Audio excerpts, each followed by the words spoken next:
Halo semuanya, saya Ahmad Saifullah Ramdhani akan menjelaskan info seputar fintech, resiko dalam keuangan digital.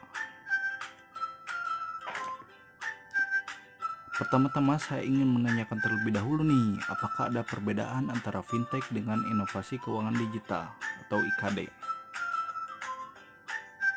Jawabannya adalah tidak ada perbedaan mendasar antara fintech dengan inovasi keuangan digital atau IKD.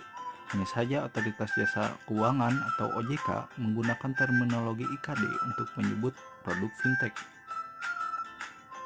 Lantas, apa sih yang dimaksud dengan fintech? Mungkin beberapa orang masih belum tahu apa itu fintech atau keuangan digital ya. Menurut The National Digital Research Center, fintech merupakan suatu inovasi pada sektor finansial. Inovasi tersebut dilakukan dengan menggunakan teknologi startup berbasis aplikasi yang digunakan dalam proses transaksi keuangan seperti proses pembayaran, proses peminjaman uang, proses perencanaan keuangan, transfer maupun jual beli saham. Selain lebih praktis dalam penggunaannya, eksistensi dari konsep industri fintech diharapkan dapat mendatangkan proses transaksi keuangan yang lebih efektif, efisien, dan aman. Berarti berguna sekali ya fintech ini. Lantas, apakah fintech memiliki resiko? Jawabannya adalah ya, ada. Di antaranya adalah pertama, resiko cybercrime. Apa sih resiko cybercrime ini? Resiko cybercrime adalah resiko yang paling potensial dan perlu diberi atensi. Resiko ini ada karena keamanan data yang rentan terhadap beragam kejahatan di dunia maya, seperti penipuan, penyalahgunaan data klien, tanda tangan digital yang dipalsukan. Yang kedua adalah resiko gagal bayar. Resiko gagal bayar merupakan hal yang cukup mengkhawatirkan bagi pengguna fintech yang menjalankan bisnis sebagai pembiayaan atau kredit. Yang ketiga, resiko pencucian dana dan aksi terorisme. Mengerikan sekali ya. Nah, resiko ini adalah dengan kehadiran fintech, pihak yang tidak bertanggung jawab lebih mudah dan cepat dalam melakukan transaksi keuangan untuk pencucian dana ataupun aksi pendanaan untuk terorisme. Bisa menjadi negatif juga berarti ini fintech.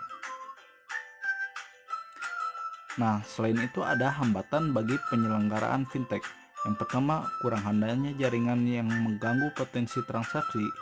Yang kedua, lemahnya kesadaran penggunaan layanan dana dalam memahami kegunaan dari setiap fitur layanan, resiko yang dapat terjadi, dan cara bertransaksi yang aman. Yang ketiga, rendahnya pengetahuan pelanggan terhadap penggunaan layanan. Yang keempat, rendahnya kesadaran penggunaan layanan untuk memberikan data pribadi yang sangat berguna untuk mendukung pengaturan dan pengawasan dari pihak yang berwenang.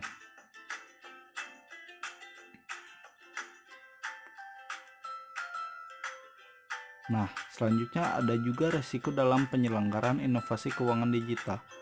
Yang pertama adalah resiko bisnis. Apa sih resiko bisnis itu? Resiko bisnis ada karena sifat dari IKD sendiri yang harus inovatif. Maka tahap pengembangan awal menjadi sangat menentukan apakah IKD yang dikembangkan akan sukses atau tidak.